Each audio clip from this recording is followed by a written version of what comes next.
Welcome back to the channel, guys. Let's continue our series of solving the POTDs from GFG.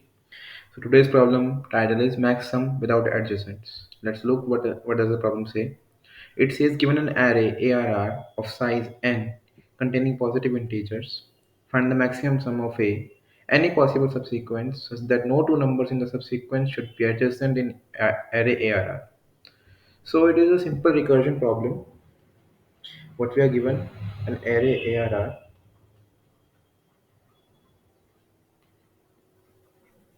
its size n. This is our input. Now, in the output, we have to provide the maximum sum from the elements of array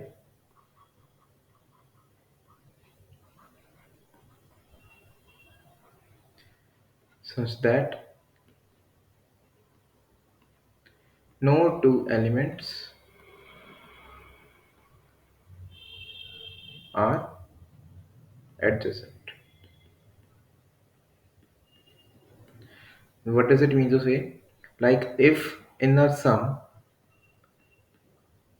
we are choosing an element whose array index is I, so we cannot choose the elements whose array indexes are I minus 1 or I plus 1. These both cannot be used. Further than that, we can go in left direction or the right direction. It does not care. Okay. For index I, we cannot choose I minus 1 and I plus 1 if we have chosen the I. For example, the test case given to us is 5, 5, 10, 100, 10, 5. 5, 5, 10, 100, 10, 5. Now here, what approach can we use? See, if we choose 5, we cannot choose 5. So now if we choose 10, then again we cannot choose 100. So that would be a case of 100 is a must for this. Okay. So we have to choose 100. So we will not choose 10 also. We will not choose 5 also. We will choose 100. And after that we can choose 5. So our answer should be 110 as mentioned in the example output also. It is the expected output also. How can we do it? Let's see the approaches. Approach 1,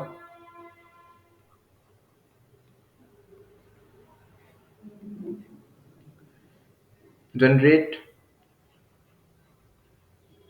all subsequences. Generate all subsequences. Then among those subsequences,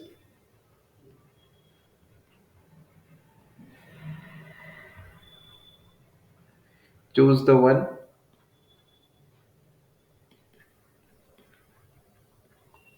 which do not contain the adjacent elements.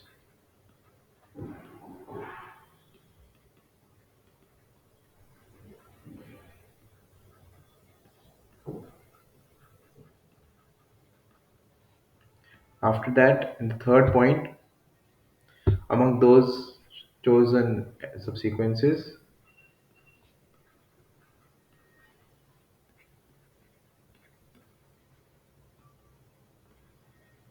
choose the one which gives us the maximum answer.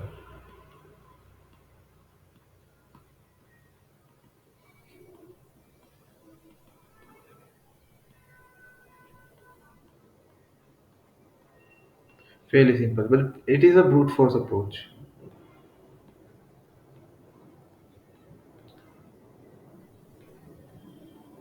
And we know from the very first step in generating all subsequences, our time complexity would be O of 2 and rest 2 are obviously smaller than this complexity, so the overall complexity would be O of 2 and plus space complexity will also be there to adjust the sequences we have found.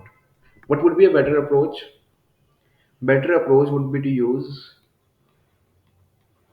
recursion. Like how? Suppose I have got function which have to return the answer to me. I have got the array here, I've got n here, and I've got the index here. Okay, index of the element we are currently at. So there can be two options, like in the array given 5, 5, 10, 100. 10, 5. Suppose I'm starting from here. I have two options with me, whether I have to choose this 5 or not choose this 5. Similarly for this element, choose or not choose, choose or not choose, choose or not choose, choose or not choose, choose or not choose. Alright. So there are 2 to the power n possibilities for an element array. Which elements to choose and which element not to use. Okay. So for here, the base condition would be if index is greater than or equals to n, that is it, that the index has surpassed the length of an array, return 0. Obviously, right? Else,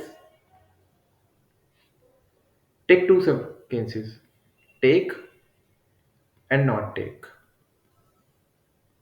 Take means we have chosen the element, that we agree we have to choose the element. So what would be happen? Our sum would include the that element plus solve for ARR, comma n. These two are constants. Now index, instead of moving to plus 1, it will move to plus 2. Because if we have chosen this, we cannot not automatically choose this. So we have to continue from here, the 10th, the second element. Okay. And what does not take say? If we have do not taken it, the term of array ARR will not be here. It would just be, it will not be present here.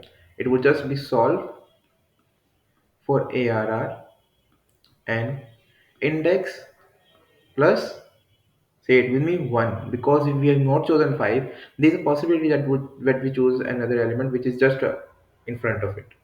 Okay. At last, as we have to return the maximum sum of the maximum sum possible, we will just return take, comma not take, max. Let's see how it will work for example test case. Our example test case was 5, 5, 10, 100, 10, 5. Also, I forgot to mention in the main function we have to report the answer. We are starting currently index as 0. So our first call will be for f of index 0. It will have a process take, not take. If it takes, it will return 5 plus f of 2. Let me mark the index also here. 0, 1, 2, 3, 4, 5. 5 plus f of 2, and if it does not take, it would be f of 1. For f of 2, there will be two conditions more. uh, F of 2 will return 10 plus f of 4 or f of 3. Now f of 4 would have two conditions more: 10 plus f of 6 and f of 5. Now f of 6, as you can see, 6 is not present here, so the base case condition that index is greater than equals to n will apply and it will return 0. 10 is returned here. F of 5 would again be of two cases: 5 plus f of 6 and f of 7. Again, this is 0 and also this is 0, so it will return 5, it will return 0, and we have to choose the maximum, so it will return 5. Now, out of 10 and 5, we have got 10, so 10 plus 10, 20, it is returning 20 here. Now we have to choose for f of 3. F of 3 would have two conditions: 100 plus f of 4 and f of 100 plus f of 5 or comma f of 4. Now we have observed here that f of 4 was returning 20. I'm not repeating the same task again. The tree for here, this would could be copied. This area would be copied here also. I'm not doing that. So 10 plus f of 5. Now f of 5 also returns 5. So this area will be copied here. If you see, I'm going in after this, when I will express the approach 3, I will use the concept of dynamic programming here. I'm just giving you a hint here, okay? So 100 plus f of 5, 5 was f5 was already returning 5, so it will return 105 after adding 100, and f of 4 was returning 20. F of 4 was returning 20 here, if you can see here. Yeah. So out of these, 105 is maximum, so f of 3 will return 105. Now 105 and out to 20 and 105, 105 is the maximum one. So 105 plus 5 gives 120. It will return 120. Now coming to the f of 1. F of 1 would have two options: 5 plus f of 3 or f of 2. Now f of 2 has returned uh, f of 2 has returned 105, if you can see here, this one. So f of 2 will again return 105, and f of 3 has returned here 105. It will return 110. So f of 1 will also return 110. F of 1 is 120, and f of 120, sorry, it is also 110 now. 105 plus 105. Okay, sorry for my mistake. 105 plus 5 is 110, and 110 here also.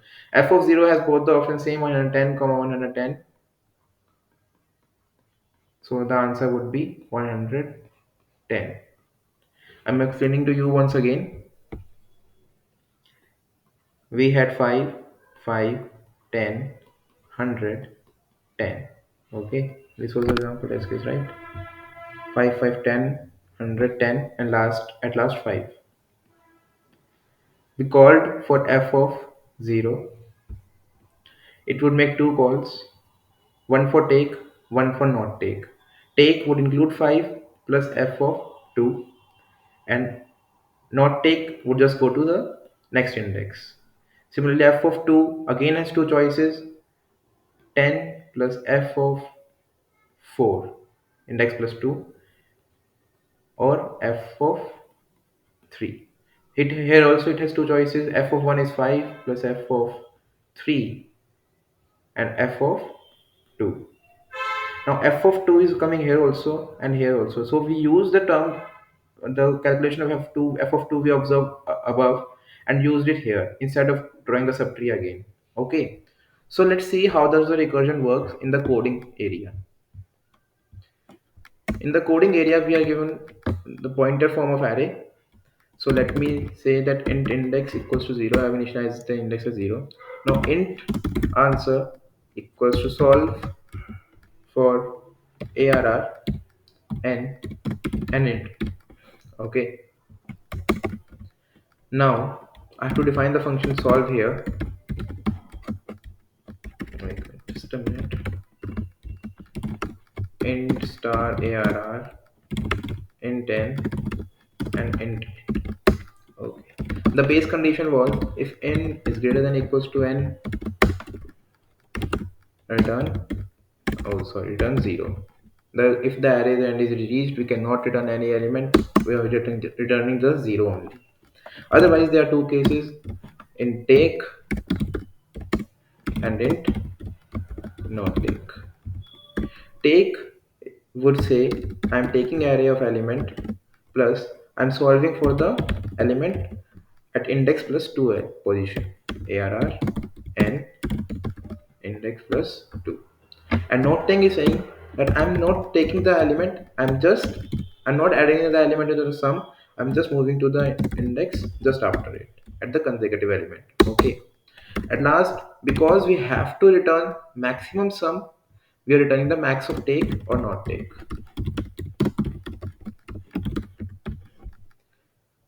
At last, when we have stored our answer from solve, we are returning answer.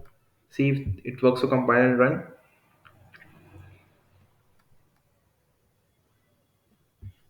I think I have made a small error here.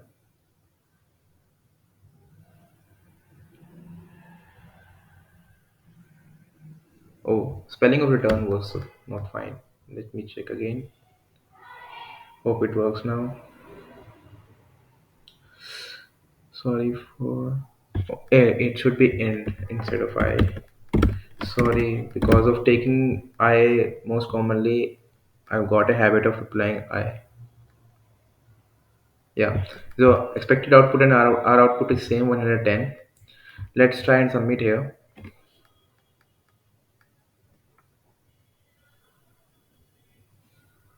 So it is showing that we have a TLE error at 12th test case. It should have worked like that only. Let me explain why. If you have observed in the tree drawn above, the cases of F4, F5 were repeating here also. I show that the subtree would be drawn again. But what if by some method we are able to store the value of F4, F5, F6, F7 or all the indices?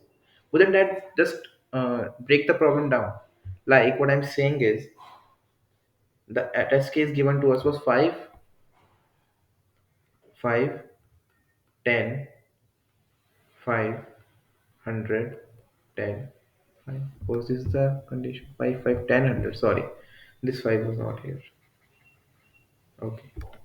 Indices were 0, 1, 2, 3, 4, and 5. Okay. Okay. So I'm saying that we just called for f of 0. For that we had to call for f of 2 and f of 1. For that we had to call f of 4 and f of 3. For this we had to call f of 6 and f of 5. For this we had to call f of 5 and f of 4. For this we had to call f of 3 and f of 2. For this we had to call f of 5 and f of 4. For this we had to call f of 4 and f of 3. Now if you see, first we used f of 4 here, but how many times I have to use f of 4 again? 1, 2, 3, or even more also in the future. Like there, we have to use f of 4 here also again.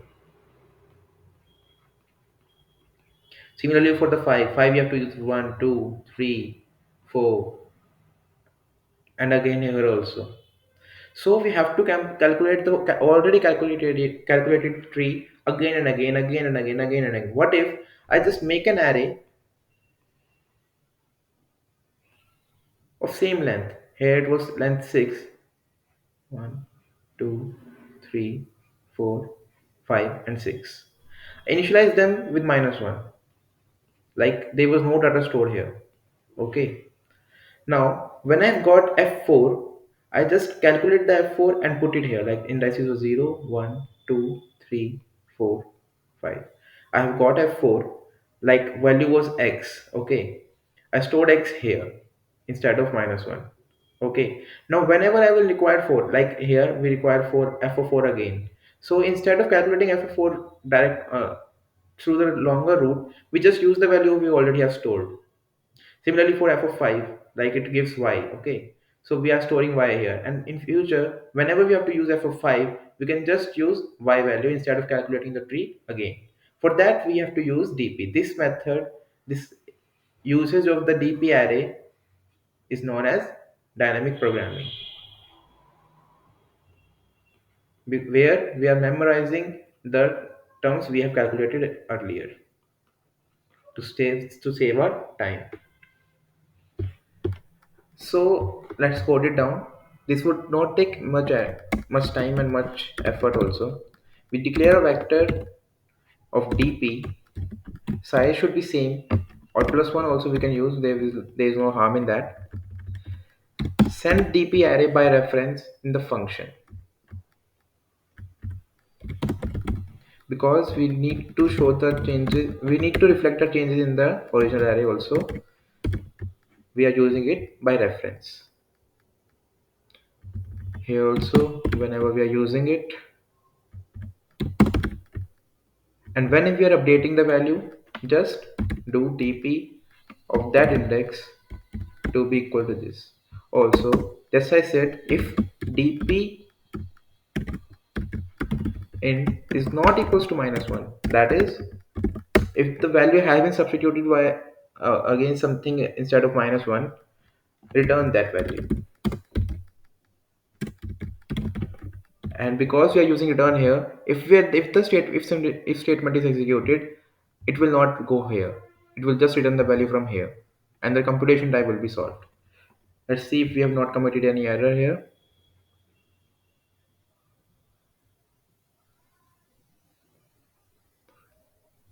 So there is no coding error here. Let's try to submit it.